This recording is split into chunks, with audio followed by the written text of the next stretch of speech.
Mic check, mic check, mic check. What's going on, folks? It's your boy, D. Alonzo Lang. What's going on, folks? I'm back for another episode of Friendly Folks Podcast. I'm sorry about the delay.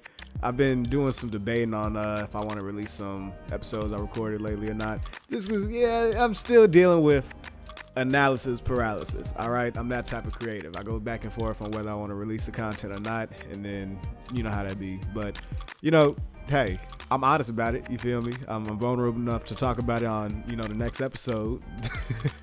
So, in addition to that, so this might be the first episode you see. This might be the third episode you see. So, hey, get in where you fit in. But in addition to that, I caught COVID over the weekend. I caught COVID for the third fucking time this pandemic. That sucks. I think I caught it from an AKA or a Delta. I was out celebrating Founders Day. Shout out to the women of Alpha Kappa Alpha Sorority Incorporated. Shout out to the women of Delta Sigma Theta Sorority Incorporated. And shout out to the women of Zeta Phi Beta Sorority Incorporated, man. Hope y'all enjoy y'all Founders Day weekend. You know what I'm saying? It is January 21st, 2023 when I'm recording this. And, yeah, man, catching COVID knocked me off of the schedule that I want to set myself on for the year. So, doing 2 episodes this weekend. I'm going to record 2 episodes, drop 2 episodes. Maybe I'm dropping 2. Maybe I'm dropping 4. You never know. You never know with the Friendly Folks. But, you're going to get good content regardless, whether it's 1 episode, 2 episodes, 4 episodes, 8 episodes, 16 episodes, and you niggas can keep doubling up from there. Because that's all we're going to do. We're going to double up on quality content. You feel me? You feel me? Now then, what we got to talk about today, man? So on this episode, I'm going to be talking about Big Scarr, Gucci Mane situation. First things first, rest in peace to Big Scarr. Our brother Alexander Woods, young rapper from Memphis, 22 years old. Very unfortunate to, hear about his early passing. So before we even get into everything, rest in peace, Big Scarr. So we're going to talk about this Big Scarr, Gucci Mane stuff. And then we're going to talk about Gunna. Gunna's been out here snitching. Well, we're going to discuss whether it was snitching or not, because that's what everybody's doing right now. We're going to have a commentary about what everybody else is doing, too, because you know me. And then, might as well get into some updates about this YSL trial. This man Thug, man, I want to see him free, but, this nigga just refuses to stop tweaking. It's crazy. All these YSL niggas refuse to stop tweaking, man. So, we're going to get into all that, man. But before I get into that, I wanted to bring this up because this is just something that I've been flirting with for the last couple of years. I want to join a mosh pit, right? It can be at a Playboi Carti concert, so it's a little more urban-centric. It can even be at a heavy metal concert. I just want to join a mosh pit with the sole intent of fighting niggas. I just want to fight the people in the mosh pit, okay? I posted some videos on my social media last couple days of people in the mosh pit, and it's fucking hilarious. I don't understand why, but black people, when they get into the mosh pit, not only do we all have the same universal urge to just say fuck the music and focus on swinging, but niggas get to mosh pits and they do roundhouse kicks. Like, it's crazy. I found 2 videos that I've seen multiple times, and I'm finally noticing the similarity. It's always a nigga in a white shirt handing out roundhouse kicks. Like, everybody else is just spinning, flailing their arms and shit, and it's a nigga just getting his whole foot off the ground, bringing his boot into somebody else's chin, and bringing that motherfucker back down, going back into the mosh pit. And the best part about a nigga being in the mosh pit is don't nobody want to fuck with the nigga in the mosh pit, because, hey, why is a black man in the mosh pit to begin with? You feel me? That's not necessarily nigga activities to start off with, you know what I'm saying? So, like, I just feel like my nigga-ness energy would give me a nice barrier in the mosh pit to let these niggas know, like, I'm really not here for the show. I'm genuinely here to beat niggas' ass. And if you hit me back, we're fighting. I'm not here to mosh. I'm here to fight. You know what I mean? So I just had to get it off my chest because a lot of people agree with me. I'm not alone in this. So if you also want to, if y'all want to get together, organize a little group, you feel me? Find a mosh pit to go fuck up, hit my DMs, hit the comments, man. Let me know. Let's do some mosh pit hunting, man. But Okay. With that being said, let's go ahead and get into this Big Scarr shit, man. Rest in peace to Big Scarr. Passed away a couple days ago. And it's been a lot of controversy on social media from his family. There's been a lot of accusations against Gucci Mane. You know, they said Gucci Mane said he was gonna pay for the funeral, and he just didn't.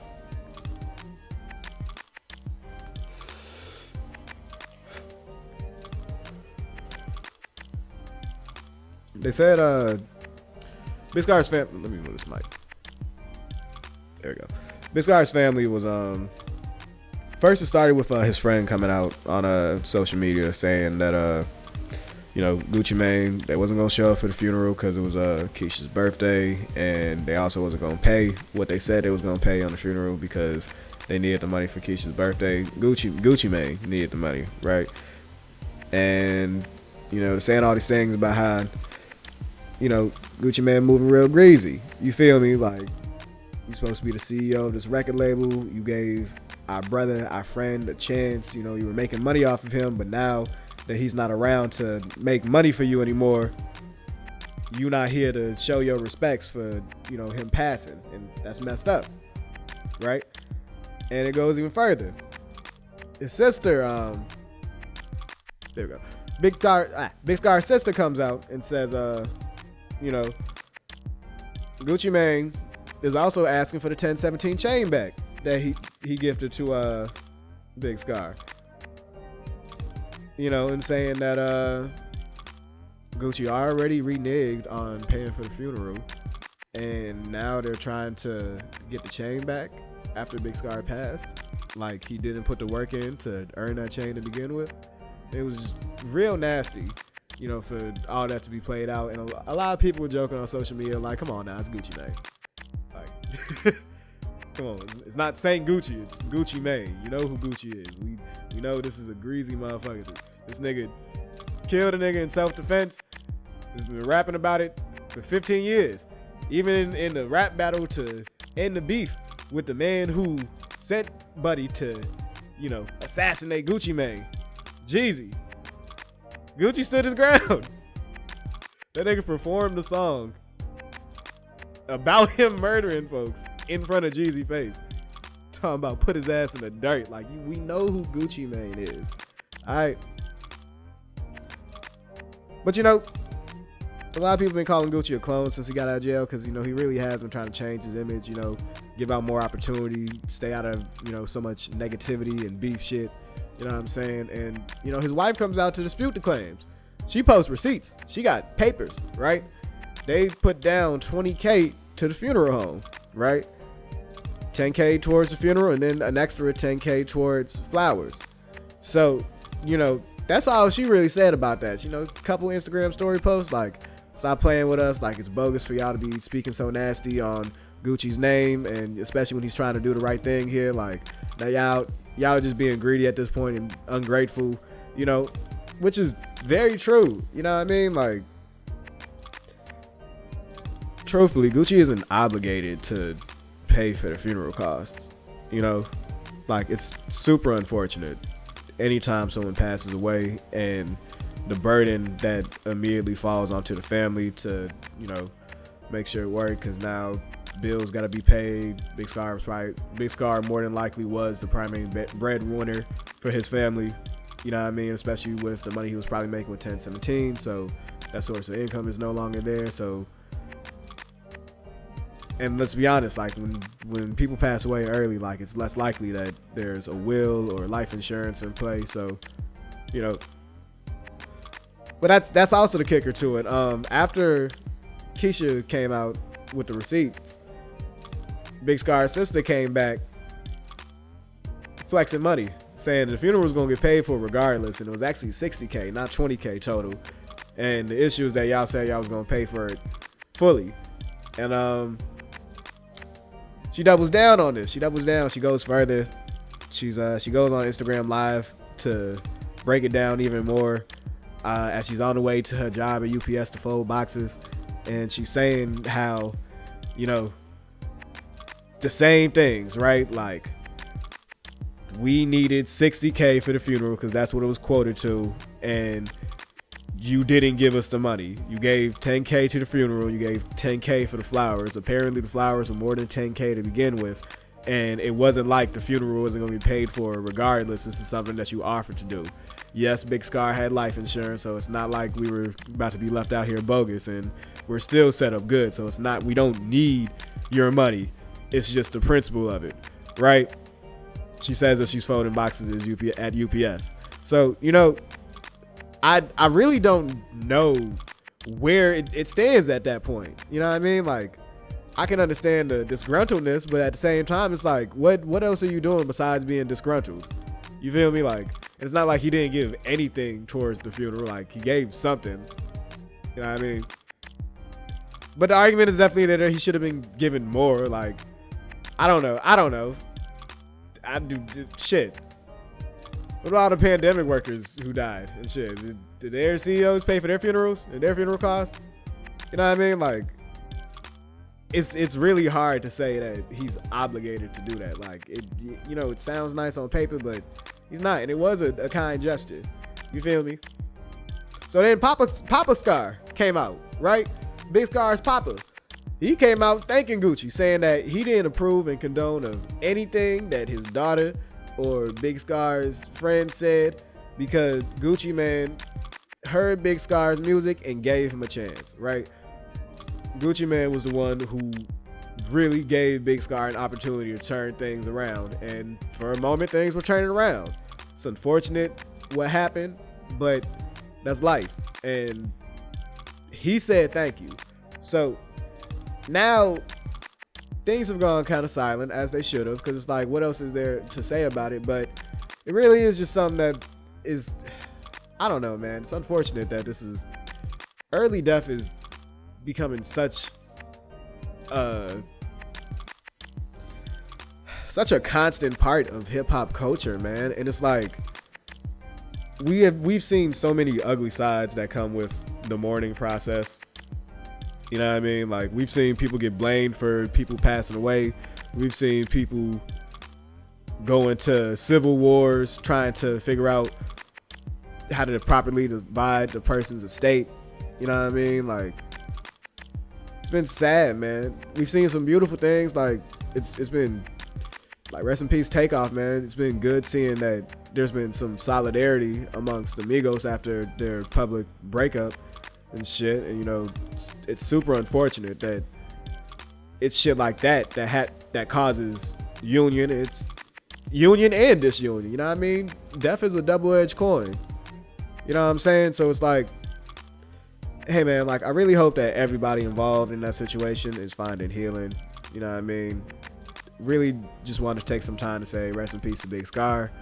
You know what I'm saying? Like, it's really unfortunate just every time someone young passes away in hip hop. So, you know, I try to make sure that they get their flowers, man. And, you know, prayerfully that all this controversy continues to die down. And, you know, maybe there's some behind the scenes reunion, behind the scenes olive branches being passed around between Gucci Mane and Big Scarr's family. Because, you know, Papa Scarr is grateful.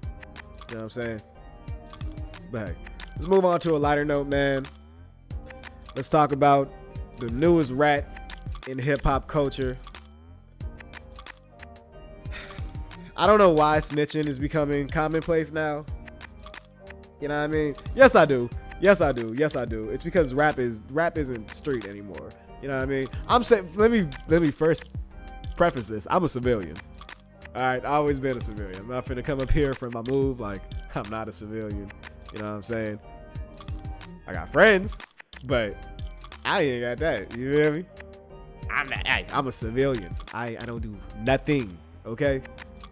So there are a lot more civilians entering rap. You know what I mean? Like, a lot more people who are flogging on a gang affiliations. You know what I mean? A lot of rap cap. You feel me?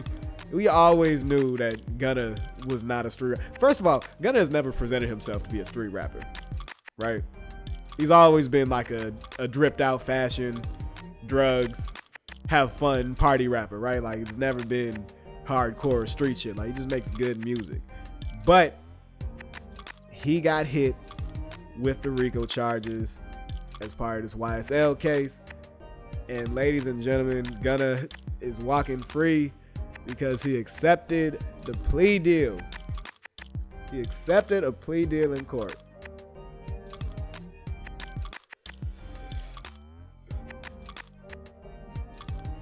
And in this plea deal, he had to admit that YSL was indeed a gang. He is affiliated with YSL, the music label, but not YSL, the gang.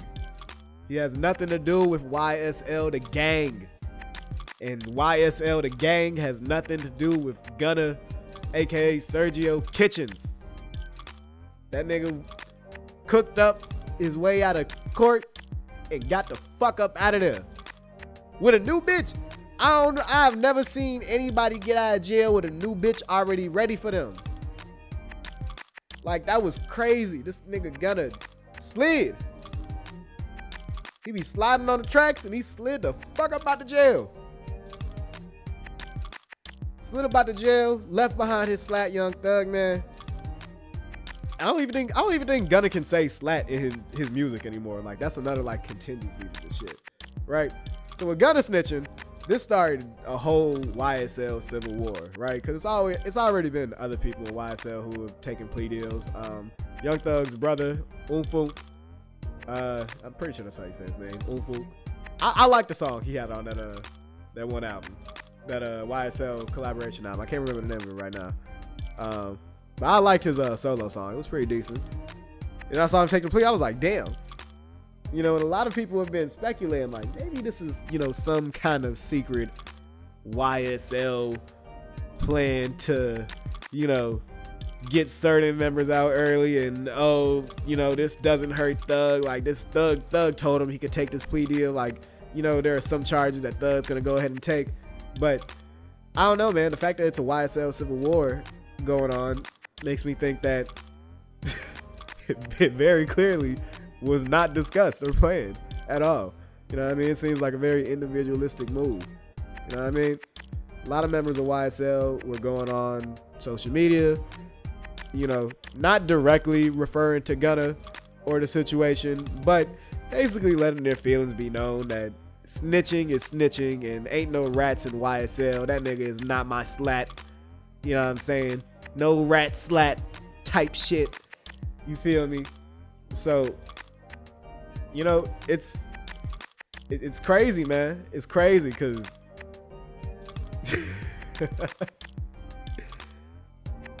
I think we all knew Gunna was probably gonna snitch at some point, right? Like I said, man, Gunna is not a street nigga.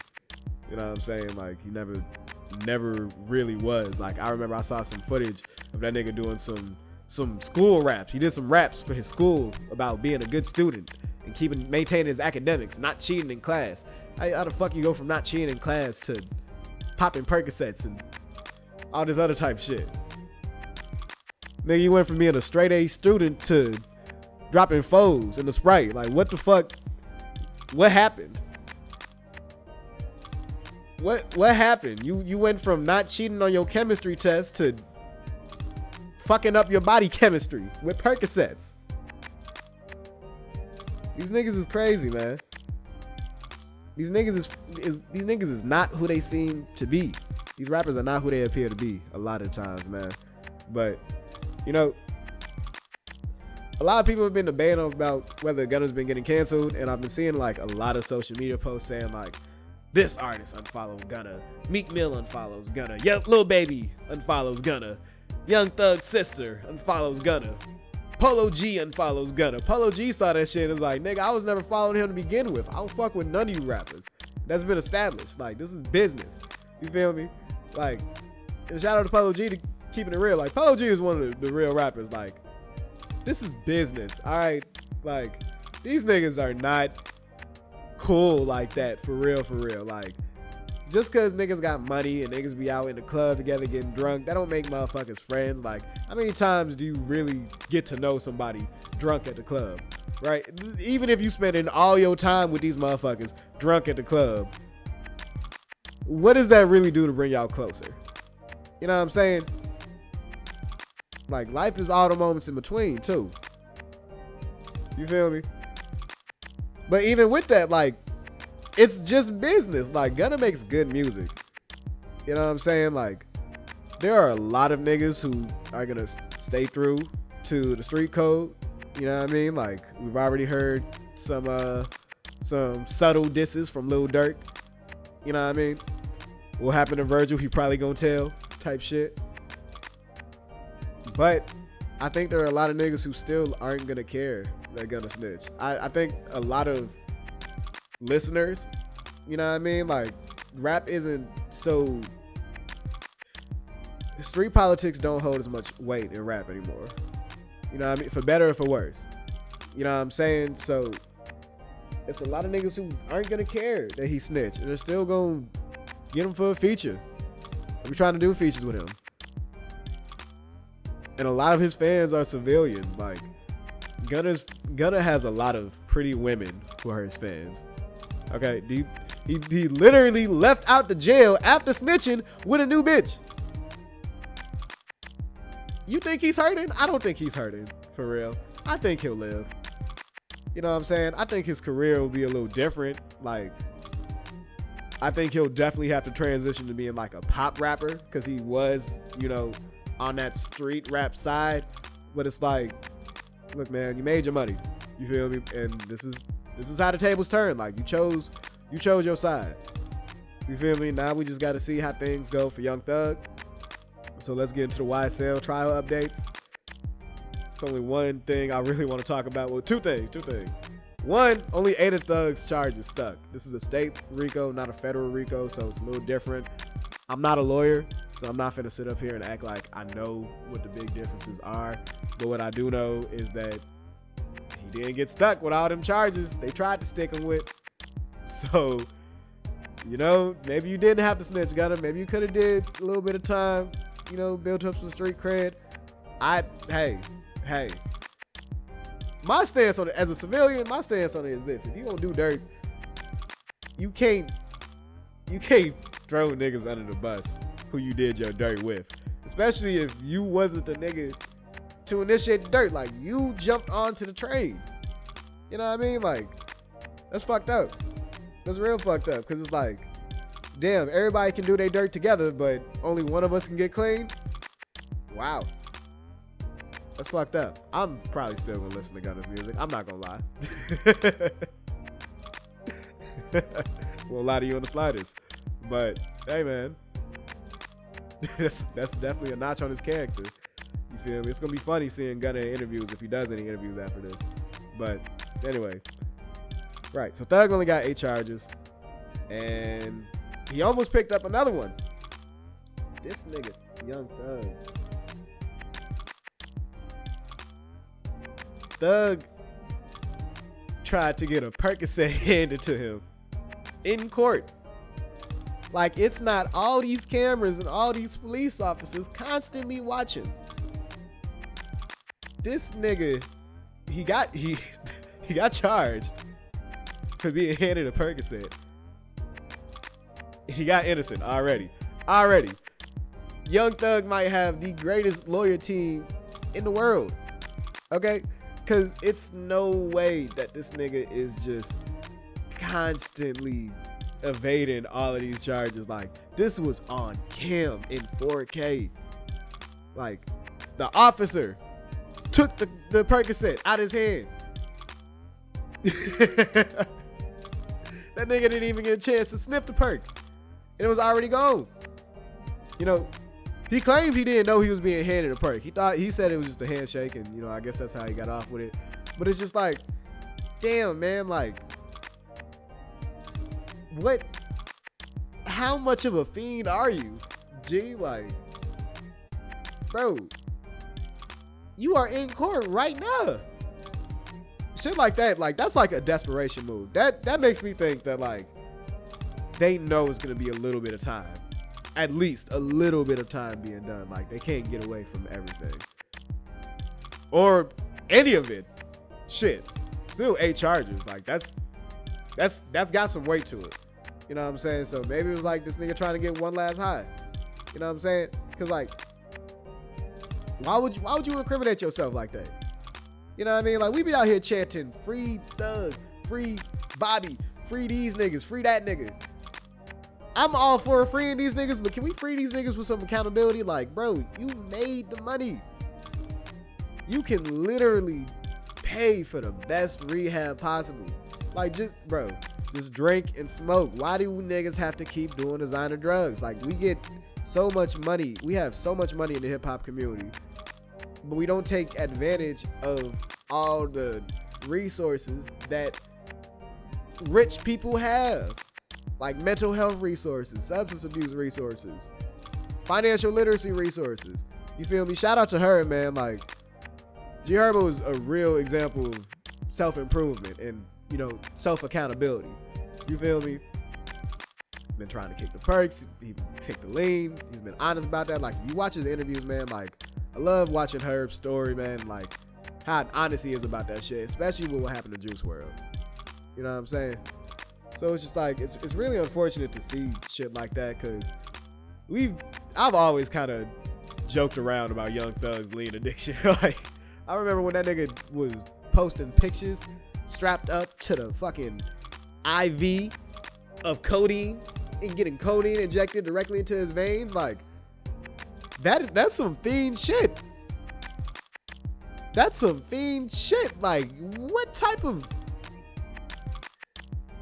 Yo, like, nigga, are you paying these doctors to just, like, that's what's really happening, man. Like, and these record labels are enabling it, man. Like, these record labels are getting troubled, talented black youth, right? Getting record deals, getting them signed, getting a couple hit singles, who up to them, keeping all the money to themselves, and then giving them money and funding these illegal things that they know they eventually can be caught up on.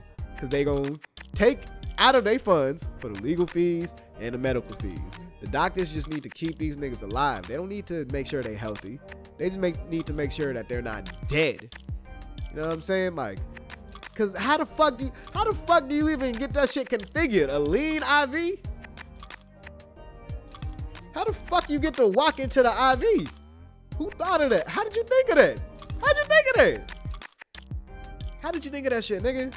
That's some real fiend shit, man. I'm sorry, y'all. I'm still a little congested.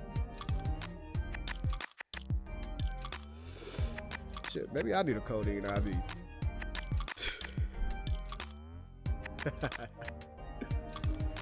But shit. Free Thug. I'm standing on that. Free that nigga, man, but really do want to see some healing in the hip-hop community, man. Because all these situations, moral of the story is, pain causes people to do strange things, right? Big Scarr's family is hurting because they just lost a loved one. Gucci Mane and Keisha are hurting because they feel like their name is being thrown under the bus. Big Scarr's dad is hurting because he just lost his son, and he's trying to express some gratitude, and he's seeing everyone just go into turmoil. All this stuff on social media and shit. You know what I mean? Like, all the families being affected by this YSL Rico, and, you know, the money being frozen. You know what I'm saying? The bonds being betrayed. You feel me? It's crazy, man. Like, the state of culture is shifting. You know what I mean? Like, and it's wild to see it all unfold. So, you know, it's going to be an interesting year. Definitely going to be an interesting year, man. Make sure you stay tuned with the friendly folks. You feel me? I'm trying to produce regular content. Yeah, I already know what we covering over here. The culture with a little bit of cannabis too. You know what I'm saying? Advocating for the culture, one blunt at a time. You know what I'm saying? Make sure that you leave a like, comment, subscribe, share. Holla at your friends, holla at your loved ones. Make sure you call your loved ones too. Give them a phone call, man. It's 2023. You feel me? Don't let technology make you think that text message is okay. Let them hear your voice. You never know what that might do for them. All right? And yeah, man, I got another episode to record.